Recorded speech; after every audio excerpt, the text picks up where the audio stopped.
안녕하세요. 저는 현재 양평에 거주하는 36살 여자입니다. 결혼한 지는 이제 6년 차입니다.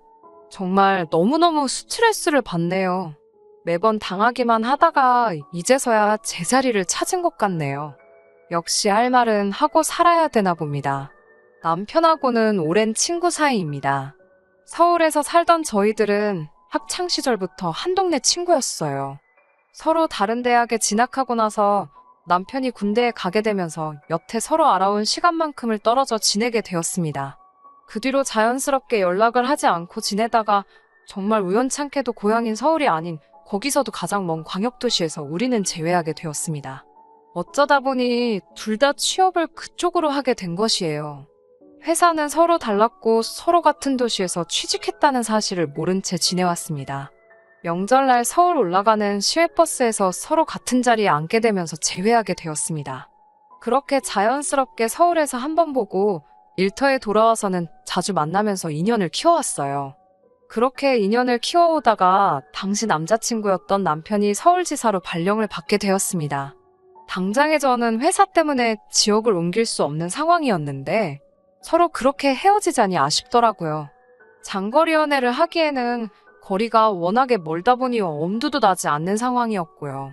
그러다 남편이 저 하나 못 벌어먹이겠냐며 청혼을 해왔습니다. 다행스럽게도 제가 하는 일이 집에서 프리랜서 형식으로 일을 할 수 있는 일이었기 때문에 벌이 생각하면 한참 모자라게 되겠지만 이 사람과 함께 한다면 그 정도는 감수하지 못하겠어 하는 생각에 회사를 그만두고 나와 청혼에 응하게 되었습니다. 결혼 준비 같은 걸로 속을 썩거나 하는 일은 없었어요. 말씀드렸다시피 떨어져 있는 기간은 길었지만 학창시절부터 한 동네 친구였다 보니 양가 부모님끼리도 어느 정도 아는 사이셨거든요. 거기에 더불어 신우들도 저와 안면을 트고 지냈었으니 사실 서로가 어느 정도 친분이 있던 상태라 불협화음이 생기기에는 어려운 부분이 있기 마련이었어요. 동네 이웃들과도 서로 다 건너 알고 지내는 사이다 보니 괜한 소문나지 않기 위해서 서로 조심하는 부분도 있기 마련이었습니다. 저도 의식하지 않으려고 했는데 그런 이웃관계 때문인지 결혼을 준비하는 과정에서 필요 이상으로 신우들과 친하게 지냈다는 생각이 드네요. 신혼집을 친정과 시가가 가까운 한 동네로 구해서 그런가 원치 않는데도 어린 신우들과 엮이는 일이 참 많았어요. 막내 신우는 시도 때도 없이 찾아왔어요. 저희 사는 곳에서 조금 떨어진 곳에 혼자 대학 생활을 하며 자취를 하는데 꼭 시가까지 가면 되는 걸 뭐가 그렇게 눈치가 보이는지 저희 집 냉장고를 그렇게 뒤져갔습니다. 냉장고 문 벌컥 열어서 새언니, 우리 엄마 반찬 조금 가지고 있지요? 하면서 이것저것 다 꺼내갑니다. 시어머니 반찬만 가져간다면야 아무 문제 없지만 가끔 생각도 안 하고 이것저것 가져가면서 제가 아껴둔 우리 엄마표 김치라든지 반찬 같은 것도 가져가요. 처음에는 혼자 자취 생활하면서 얼마나 집밥이 고프겠어 하고 내두었더니 그 뒤로부터는 제 가방이나 옷에도 눈독을 들이더라고요. 뭐 때문에 빌려달라 학교에 입고 가보고 싶다 한두 번씩 조르듯이 부탁을 하더니 또 몇 번 빌려주고 나니 아주 제 것인 것 마냥 당연스럽게 가져가려고 하더라고요. 하루는 한 번 거절을 했더니 제가 집에 없는 날에 찾아와 남편 허락만 받고 쌩 가져갈 때도 있었습니다. 남편한테 제 허락도 없이 그걸 왜 빌려줬냐고 하니 하루 입고 들고 다닌다고 다른 것도 아닌데 뭐가 그리 문제냐며 자기 막내 동생 감싸기에 여념이 없더라고요. 남편이 남이 편이라는 게 실감이 나기는 했어요. 그래도 그때 저와 다툰 것 때문인지 그 뒤로는 저 없을 때 막내 신우가 뭐 빌려가겠다고 하면 꼭 제 허락을 받고 나서 가져가라고 해줘요. 그건 참 다행인 부분이지요. 그래도 막내 신우가 저한테 허락받은 척 몰래 한두 개씩 더 가져갈 때가 있는데 남편이 그 정도만 해주는 부분도 고마울 따름이니 별다른 이야기를 하고 있지 않습니다. 둘째 신우는 그나마 나은 편이에요. 적어도 제 물건은 탐내지 않아요. 남편하고 연년생 동생이고 그래서 저랑도 나이 1살 차이밖에 나지 않습니다. 제가 생일이 12월 달이니까 5월생인 자기하고는 사실 5개월 차이밖에 나지 않는다며 사실 따지고 보면 저랑은 동갑이라고 이야기합니다. 어차피 만 나이로 따지면 신우 말대로 5개월 차이밖에 나지 않는 건 사실이긴 하지만 학렬상 따지고 보면 제가 손윗사람이 맞는데 굳이 생일을 가지고 자기랑 동갑일 수도 있었네 하는 건 조금 아니라고 생각해요. 저는 1살이라도 더 어려 보이고 싶은데 신우는 나이 먹어 보이고 싶은 마음이 더 큰 건지 그렇게 어른스러운 척을 합니다. 하루는 집까지 찾아왔어요.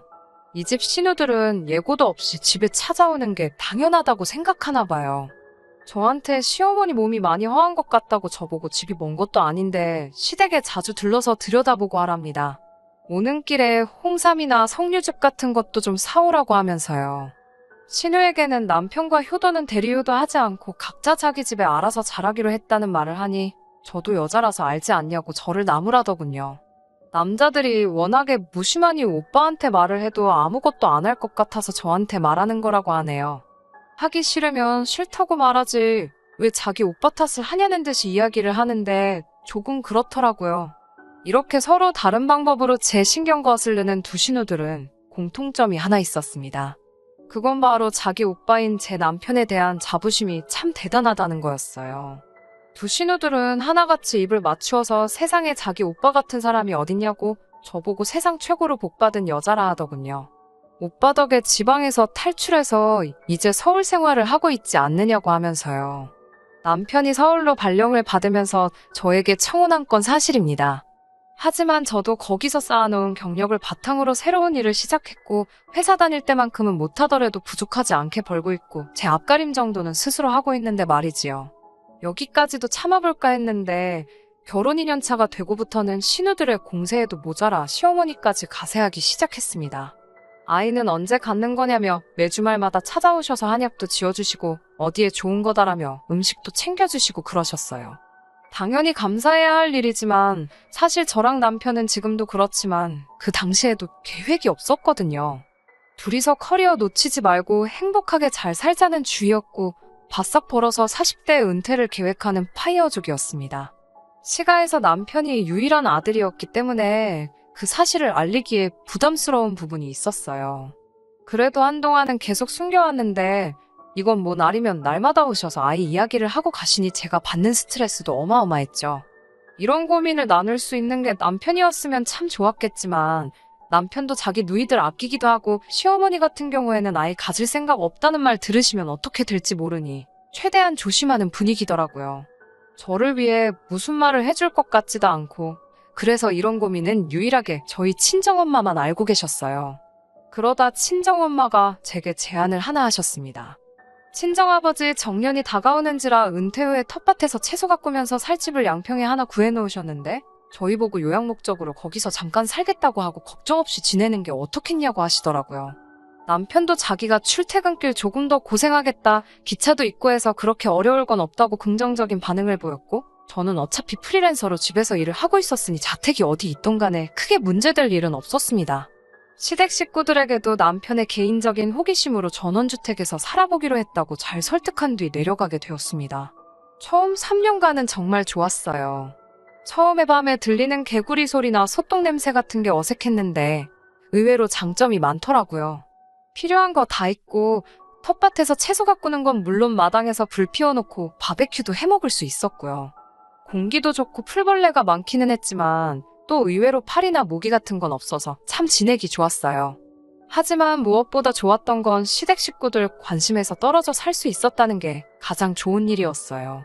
그러다 시댁 식구들하고 다시 엮이게 되는 일이 터지게 됩니다. 바로 재작년부터 시작된 코로나가 컸어요. 거리두기는 물론 강력한 방역수칙에 시댁 식구들 여름휴가 계획이 어그러져 버리면서 시작되었죠. 여름인데 어디 가봐야 밤10시면 전부 닫아버리니 누군들 그런 타이밍에 휴가를 가고 싶어 하겠어요? 그러다 생각난 게 저희 집이었나 봅니다. 저희가 살고 있는 집이라면 밤늦게까지 마당에서 바베큐를 하며 놀아도 아무도 뭐라고 하지 않을 테니까요. 별채가 또 따로 있기 때문에 인원 제한도 그 당시에 피하려면 얼마든지 피해갈 수 있었습니다. 처음에 저희 집에 놀러 왔을 때는 저희도 몇 년 만에 보는 시댁 식구들이었으니 아무리 제가 불편해서 떠났다고 한들 티를 안 내려 최선을 다해 대접해줬어요. 남편 식구들뿐만 아니라 시이모님부터 해서 명절을 방불케 할 정도로 온 식구가 다녀갔습니다. 예상했던 것보다 더 많은 인원이 와서 조금 당황스럽기도 했어요. 마당에 불 피워서 고기도 구워주고 잘 때도 불편하지 않게 각자 방 하나씩 차지해서 잘 수 있게 모든 방들을 다 열어줬지요.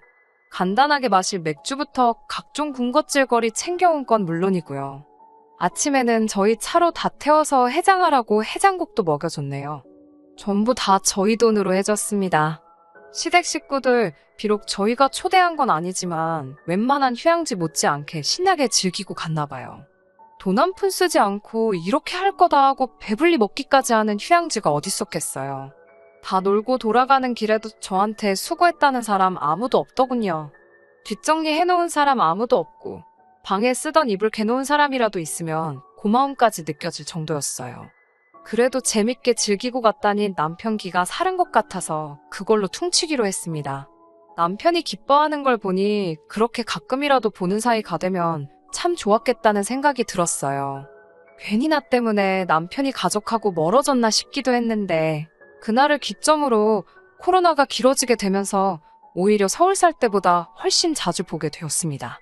양평에 있는 저희 집으로 놀러 왔다면서 틈만 나면 찾아오더라고요. 그래도 시부모님 동행해서 신우들이 따라오면 그냥 효도하는 셈 치고 남편이 하루 정도 희생하는 셈 치고 하겠는데 언젠가부터는 자기들끼리 따로 오더라고요. 조금 불편하긴 하지만 지하철까지 뚫려 있으니 오는데 아주 거리낌이 없었어요. 저희 집이 역에서 차로 15분에서 20분은 더 들어가야 있는 곳인데 연락도 없이 찾아와서는 역으로 데리러 오라고 성하더라고요. 당시에는 남편도 코로나 때문에 재택을 하고 있었고 저야 프리랜서였으니 항상 집에 있었지만 예고도 없이 찾아와서는 데리러 오라 마라 하는 게 참 기분이 안 좋았어요. 남편은 저 때문에 양평으로 내려와 3년간 거의 시댁 식구들 안 보고 살았던 게 한이 맺혔었는지 제 기분 헤아리는 척 해주며 제 앞에서는 말도 없이 왜 왔대 하면서 신우들에게 짜증을 내고 있으면서 이미 지 몸뚱이는 벌써 자동차에 타고는 시동 걸어놓고 데리러 갈 준비가 아주 탱천이더라고요. 저녁이 되니까 막내 신우가 오늘은 왜 고기를 안 구워 먹냐고 하더라고요. 아무리 시골집이라도 매일같이 고기를 어떻게 구워 먹겠냐고 했어요. 그랬더니 남편이 아니라고 잠깐만 기다리라며 마트에 가서 고기를 사오네요. 또 막내 신우 실컷 먹여서 보내고 나니 얼마 뒤에는 시어머니께서 동네 친하신 분들 이끌고 찾아왔습니다.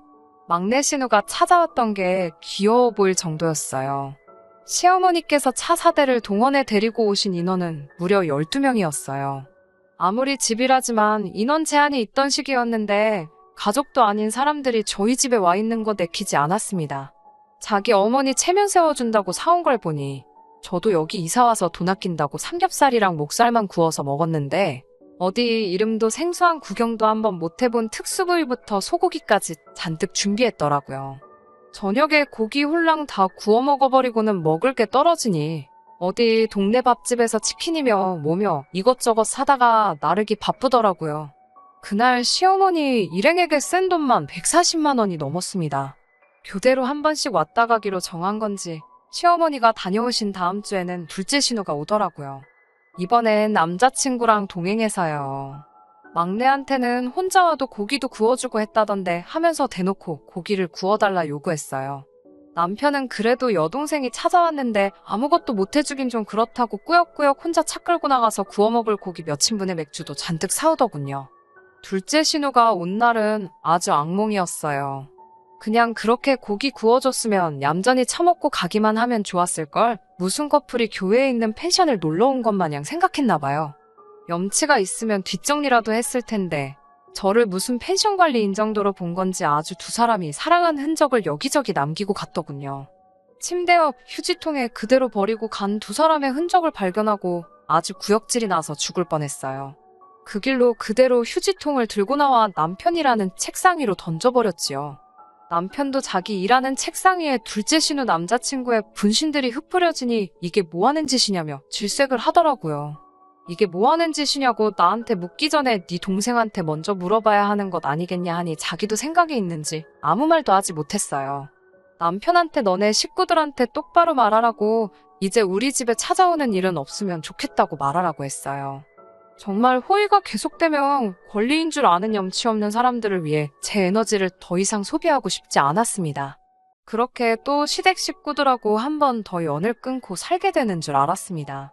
1년이란 시간이 지났음에도 불구하고 상황은 나아지지 않았고 코로나가 장기화가 되면서 남편이 다니고 있던 회사에 결혼이 엄청 많이 생겼던 적이 있습니다.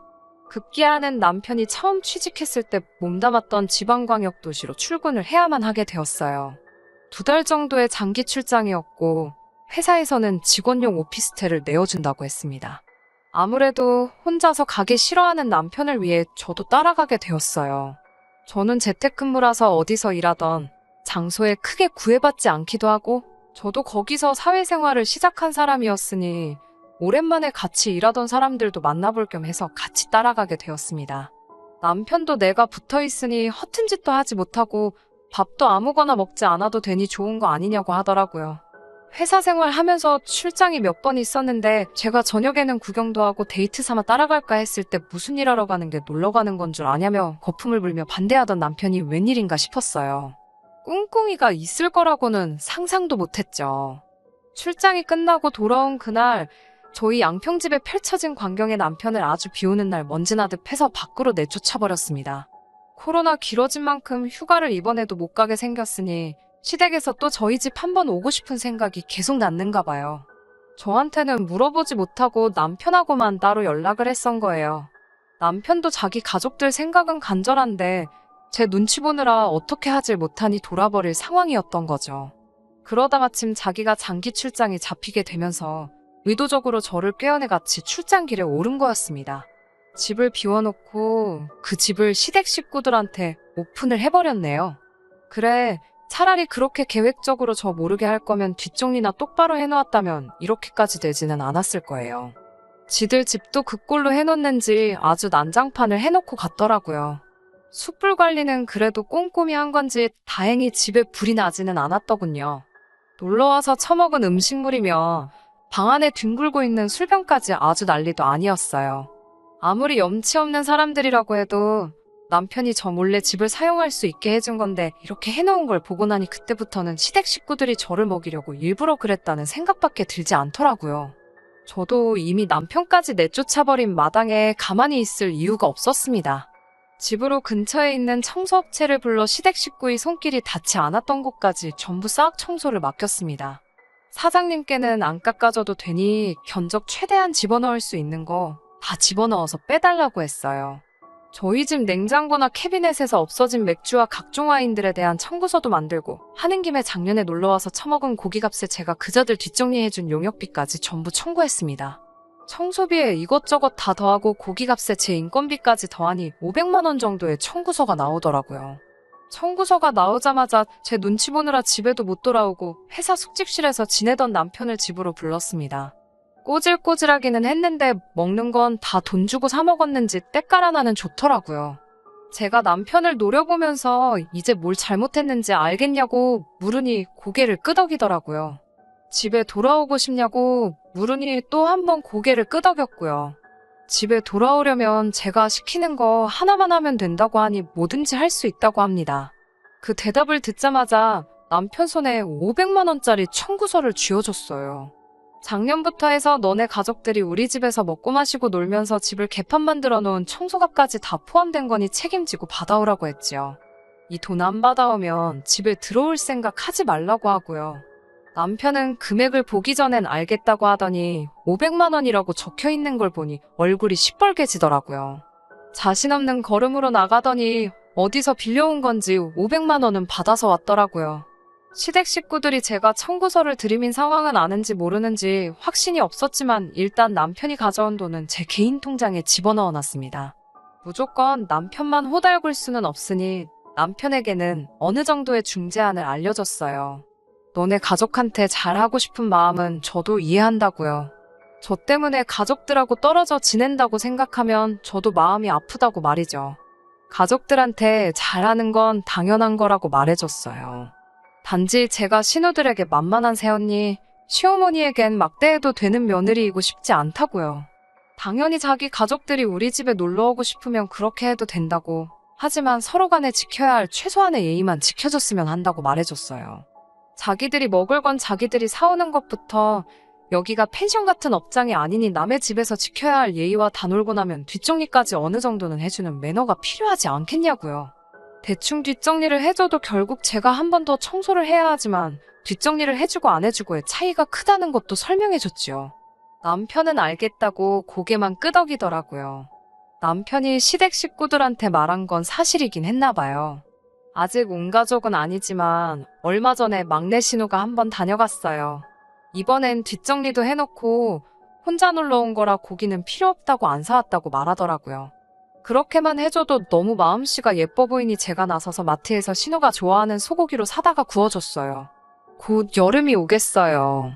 뉴스를 보니 이제 해외여행도 풀리는 것 같은데 저희 집으로 시댁 식구들이 올지 안 올지는 모르지네요. 만약에 온다고 해도 이번만큼은 적어도 이전처럼 저 한번 먹여보겠다고 행동하지는 않을 거라는 확신이 있습니다. 5년간 이렇게 한마디도 한 적이 없으니 제가 더 우습게 보였나 하는 생각도 들 때가 있어요. 이렇게 속 시원하게 저질러 놓고 나니 너무 후련하고 좋은데 왜 진작에 안 했는지 모르겠습니다. 저의 긴 이야기 끝까지 들어주셔서 정말 감사합니다. 끝까지 들어주셔서 감사합니다. 오늘의 사연은 여기까지입니다. 구독과 좋아요, 알람 설정 부탁드리고 더 좋은 사연으로 다시 찾아뵙겠습니다. 감사합니다.